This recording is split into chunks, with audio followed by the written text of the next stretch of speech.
Chai ya Ikulu na kitabu chake kutoka Takope, maswali na majibu hapo kwa hapo.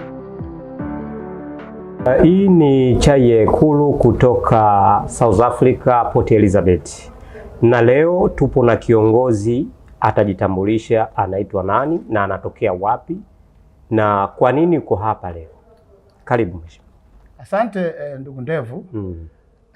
Mimi naitwa Gwakisa Mbanga Mwakajumba. Ndio.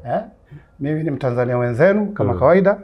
Lakini kwa sasa natokea Cape Town, ingawa ndiko hapa PE kwenye mkutano mkuu wa TACOSA ambao ni jumuiya ya Watanzania ndio Afrika Kusini. Sawa sawa. Na vipi ulivyoona Port Elizabeth, mapokezi ya wana Port Elizabeth kukupokea wewe? Umejisikiaje na mapokezi yao? Kufuatana na uzoefu wangu nilivyo katika kuhudhuria mikutano mbalimbali ya Watanzania pamoja na mikutano mbalimbali ambao wanahudhuria Takope, wana Port Elizabeth wamejitahidi kadri ya uwezo wao kuandaa na wameandaa vizuri, na kwa kweli wanastahili pongezi. Wanastahili pongezi. Nimehudhuria mikutano tofauti tofauti, kwa kweli wanastahili pongezi. Asante. Una wadhifa wowote katika uongozi, maybe labda kwenye chama cha Cape Town ulikotokea? Una uongozi wowote au wadhifa wowote au una uongozi wowote kutokea TACOSA? Kwa kifupi, katika uongozi Cape Town na TACOSA, mimi nina historia ndefu. Naam. Historia ndefu iko hivi. Cape Town mwaka 2009 mimi nilikuwa ndo mwenyekiti wa kwanza wa chama cha Watanzania wa Cape Town ambayo inaitwa TAC. Kwa katika mapambano ya vyama hivi vya Watanzania kuunganisha pamoja ile kitu kimoja, nimeanza nayo siku nyingi. Kwa mimi nilikuwa mmoja wapo ya waasisi wa TAC na kuwa mwenyekiti wa kwanza wa TAC. Haikuishia hapo.